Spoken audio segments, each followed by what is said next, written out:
Greetings and salutations. Welcome to Knife Chats with Tobias.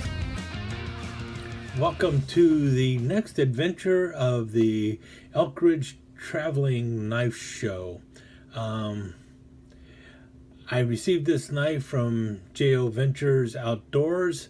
The knife began its life on Knife Delight's channel. He began the traveling knife, and it had, I think I'm the fourth person to receive it.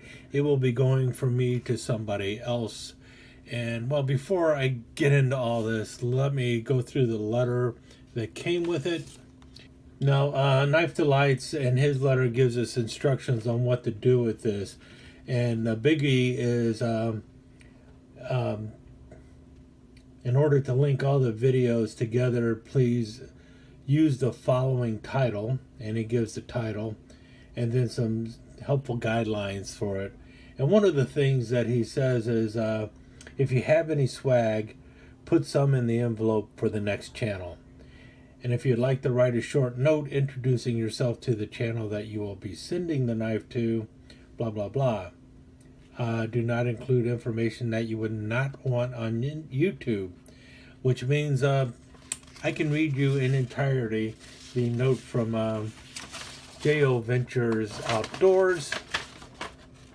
And whoops, there I go, hitting the envelope or hitting the camera. But there you go, J.O. Ventures Outdoors. And what we have here is, I received this on August, well, he emailed it August 10th. I think I received it on the 12th or 13th. I'm a little late getting to putting this up. I think today's the 15th.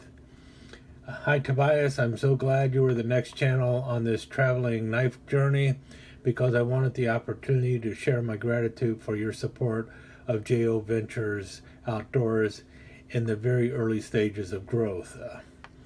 Quite frankly, I think J.O. Ventures has done more to support my channel than I have to support his channel. He mentioned that I did a shout out to his channel. Well, I will shout out to just about any channel that I think is worthy of a shout out, especially the smaller guy. Because quite frankly, I think a lot of these smaller channels sometimes give better content than the larger channels, especially the larger channels that have hooked up with sponsors and everything else. Basically, all they're doing is trying to sell products as opposed to actually give an honest review of the product. And that's why I'm more than happy to help J.O. Ventures out and so many other channels. And then basically, he says a bunch of other stuff that would make me blush to read it out loud. So I am not going to read it all. But what I am going to do is show you what J.O. Ventures gave me in swag. And then we'll get to the knife behind there, the Elk Ridge knife. And actually, I think the big thing with this traveling knife review is something that Tom from Knife Delights mentioned in his letter. And that's where he mentions, I believe this is an excellent way for us to get to know each other and will help strengthen the bond between us. And if anything, I think that's really what I think this traveling knife review is doing. It's letting other knife channels reach out and share an experience with the same knife, and also to share various things with the other knife channel, because J.O. Ventures gave me a swag pack, and he got a swag pack from the person who sent the knife to him. And if you see here in the original package, Tom from Knife Delights included some of his stickers. Now, I've already got a couple stickers from Knife Delights, so I'm not going to take any of these stickers, and they're going to be passed along to the next channel too, because I've already got some Knife Delights stickers. But if you look in there, there's quite a few Knife Delights stickers that he put in there. If anything, I'm going to recount how many Knife Delights stickers I've already gotten from Tom. And if I've got a few to spare, I might throw them in there so that this knife can go just a little bit farther. Because Knife Delights, if you're interested in joining in the fun with the traveling knife review, you can contact Tom at Knife Delights, and he will add you to the list of names. So we want this knife to keep going on and on and on. But let's take a look at what J.O. gave me, and then from there we'll get to the what was supposed to be the main target of this, which is the knife down here. But first I want to talk about J.O.'s swag pack to me. Because the last thing I'm pulling out of this swag pack, I think, is one of the coolest knives going. So I got a couple J.O. Ventures outdoors stickers. I'm not sure if I have one already. He's given me two. I always like to have two stickers from a person, one for the wall and one for backup. So if I've already got one on my wall, one of these stickers will be going into the swag pack to the next person. And I will mention very quickly right now that the next person who will be reviewing the traveling knife is Wasted Beer Money. Yeah, he's going to get take a look at it next. And I'm actually going to suggest the beer that he might want to team it up with. Any case, we've seen the J.O. Ventures outdoor stickers.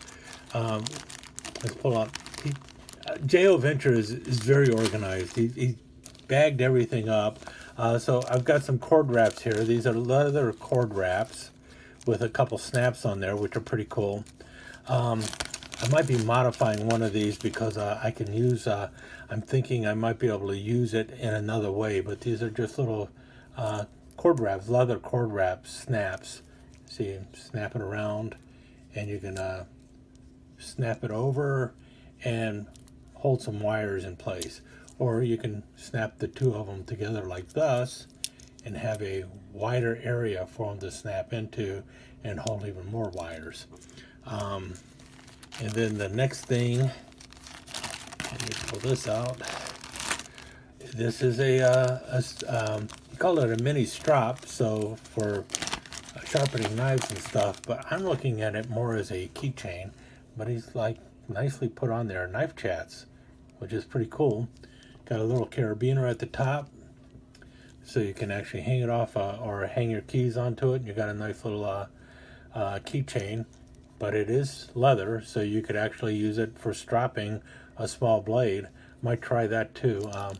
Got a couple Swiss Army knives that I could probably strop with that. I've had one of these before. They're pretty cool. Actually, I got one of these already. And this is a little toothpick holder. It's really just a little container. Oh, I got toothpicks in there too. He included the toothpicks. Bob's Trading Company, Nashville, Tennessee. Toothpick holder, because we all need to hold toothpicks.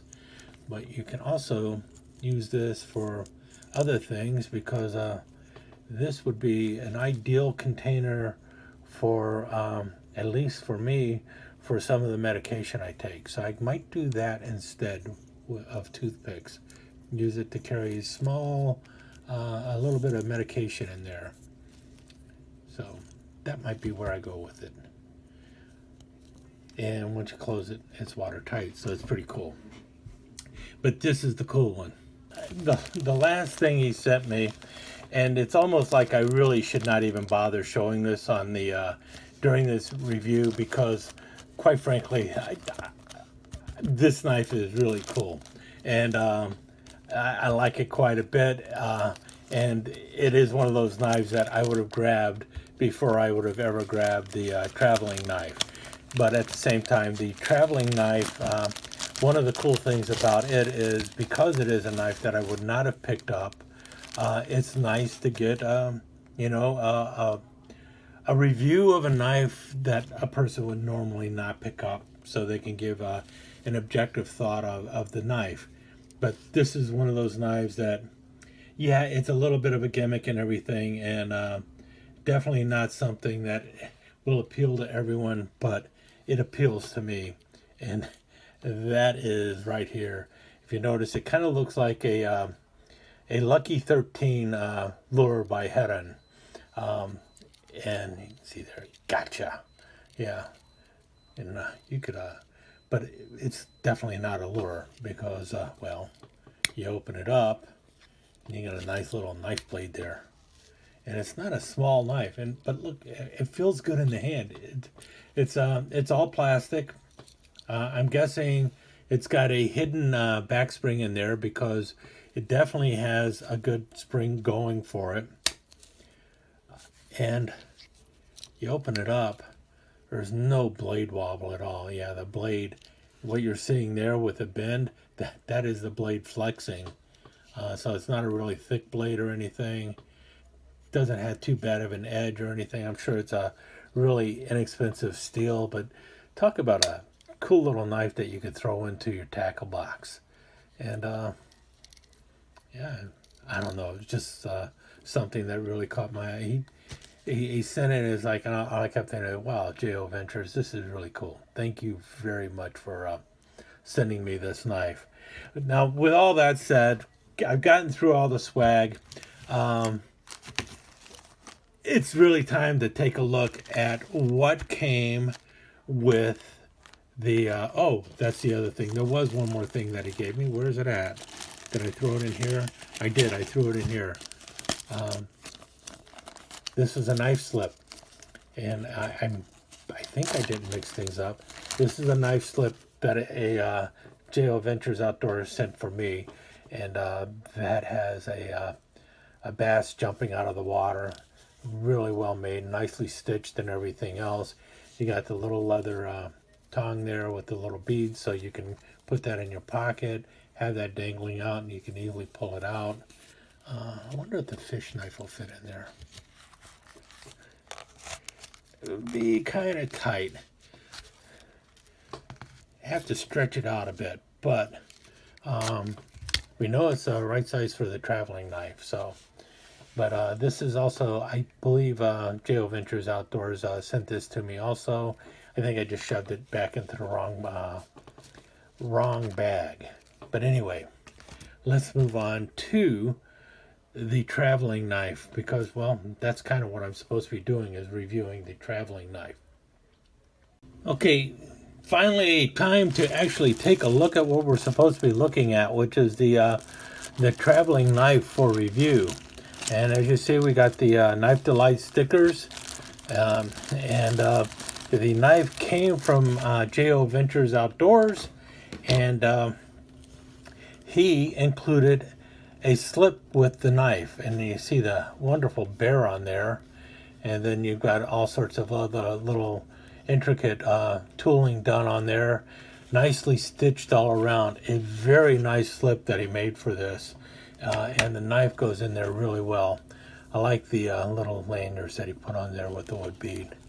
But here is the knife, and as you can see, you got the Elk Ridge there. Now, for those who don't know, Elk Ridge is a brand of knives made by Master Cutlery. Now, from what I understand, Master Cutlery has let the trademark for Elk Ridge expire. It's been abandoned, so I do not know if Elk Ridge knives are still being made. They might still be being made, but they might have moved to somewhere else other than Master Cutlery. And I can also tell you that I do not buy a lot of knives by Elk Ridge.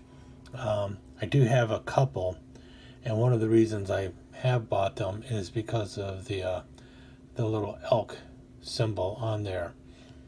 And maybe I'll show you those knives later. But what you got here, you got the nickel silver bolsters, brass liners, stainless steel back springs. I've heard the blade still is 3CR13.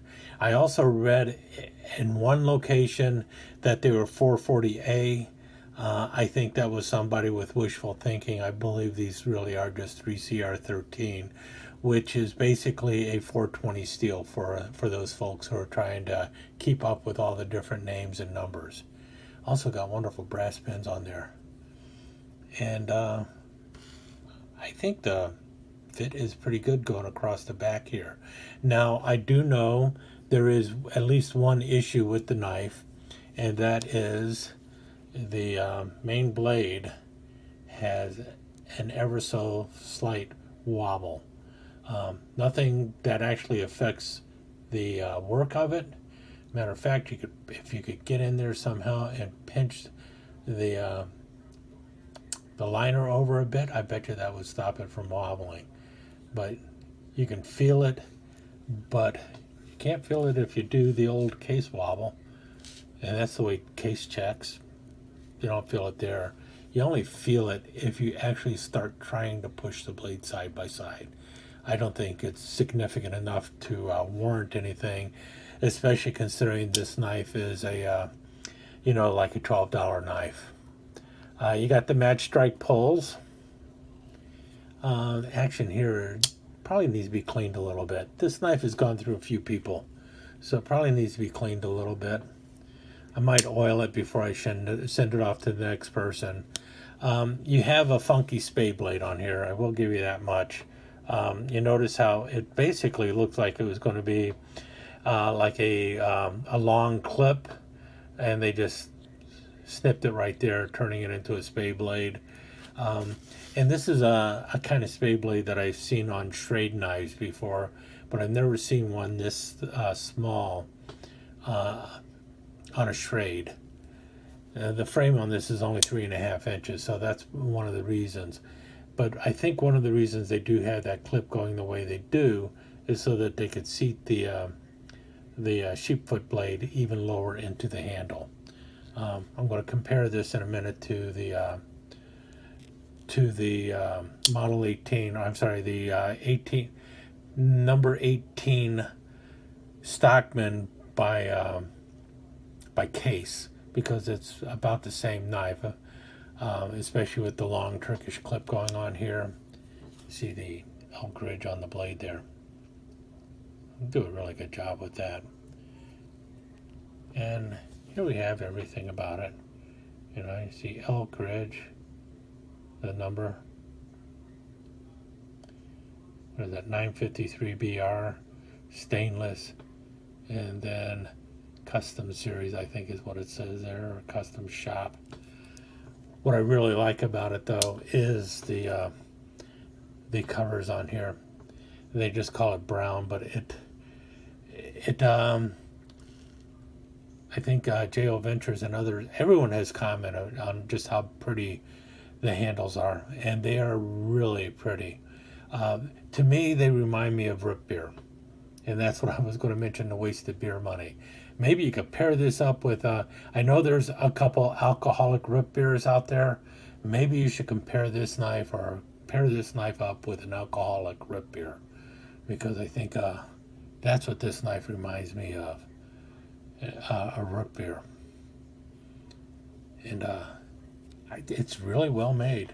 Another knife I have, this is one of the earlier Stockmans I picked up, and that's by Winchester. Notice how low the profile is on the Winchester. And the way Winchester did that is they reversed the nail nick for the sheepfoot. They put the nail nick on the front side. And this is just a long clip. So you can see the difference in blades. And I tell you what, the Elk Ridge looks better than the Winchester.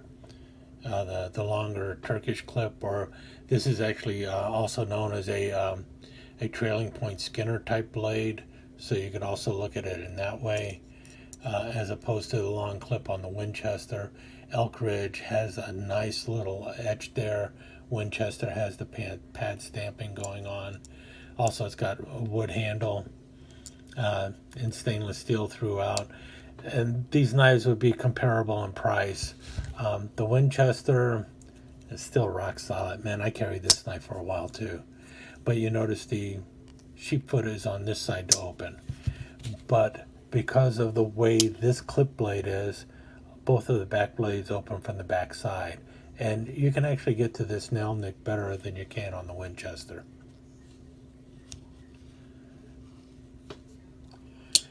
The other thing with the Winchester, if you notice, it has a longer, well, I wonder if the clip is longer. I mean, the spay is longer. This is a more traditional spay that you would expect on this kind of knife. This one, yeah, it's a shorter spay blade, and that's because of the way they have to get those nail nicks to line up. If they would have just let that go as just a regular straight clip blade, it would have probably been the same length as the one on the Winchester. The Winchester is a more common spay blade. And you see, that's why they had to flip the nail nick on the sheepfoot blade. And that could have been something that Elk Ridge could have done also. They could have made this a longer spay blade possibly by reversing the nail nick and putting it on this side. But if they would have done that, the nail nick would have either been, the nail nick would have either been hidden underneath, or they would have had to raise the blade up a bit. I'm an expert at grabbing a nail nick from the back side, so I never really have to turn the knife around just to grab the nail nick. I know where they belong. Anyway, that's from years of playing around with traditional pattern knives. I like the brass tone on that shield. It's a really nice shield, and it's inset in there just perfectly. It's really nice. This is a really good knife, especially for what you're paying for it. And here it is. You see the case. Now this case, I know some people are going to say no, it doesn't, but the case really does blow this knife out of the water. The case is that much better than the Elk Ridge. It feels more substantial and everything else. The fit and finish is remarkably better and everything else. But one of the things that people complain about with the Case Model 18, which is probably their most popular Stockman, the biggest complaint they have is the big hump on the sheepfoot blade. And they could have lowered the sheepfoot blade a little bit here if, actually no, I don't know if they could, unless they did something like what they did here, which would be clip the spay blade. That's what they'd have to do, is clip the spay blade, and then they could drop this down a little bit. I do know that plenty of people will take and hit the kick here just a little bit to drop that down a little bit. A lot of people will do that, and they will, and that'll bring it down to somewhere down around like that, because that's how much you got the bump around there. But I don't have a problem with it. But on this one, you don't even have to worry about it. It's already down there, and it's not hitting the bottom or anything. If you see, there's still room on all of these blades. The kick is catching, but the blades can definitely go down some more on every blade. See that? They all, there's no, what do you call it, blade wrap going on with these knives. It's really a well-made knife, especially for the price you pay for it. And if I'm right, and Elk Ridge is not around anymore, one more reason to pick it up. But for this one, I just like the root beer. I'm going to look to see what other patterns they have in the root beer, because as much as I like Stockmans, they're not a major knife that I collect. In any case, I think I've rambled more than enough on this, and I have to send this knife off so that Wasted Beer Money can do a more precise video on this. One other thing I will mention is I have created a playlist for this knife and any other traveling knife reviews that come up in the future. I talked to Tom from Knife Delights about that. He was saying he was having difficulties doing it, so I made the playlist for this. And when Wasted Beer Money does his video for this, I will add that to all the other ones, and they will all be in one location. But I will also follow the instructions that Tom gave so that these knives can be easily found, and with a tag. So we'll look at it that way too. But if you want to see them all in one place, take a look at the playlist in the description so that you can find all of the reviews on this knife in one simple location. With that said, let me take a few slide pictures of this and send this beauty off to Wasted Beer Money. It's yours next, buddy. You might even get it before this review is up.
Let me take just a second to thank you once again for dropping by and spending a few minutes here at Knife Chats with the Pious.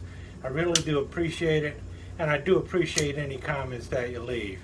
So please remember to give me that thumbs up, and also don't forget to subscribe and ring that notification bell so you'll know when the next episode is up and running. Thanks again for dropping by. Really do appreciate your time here.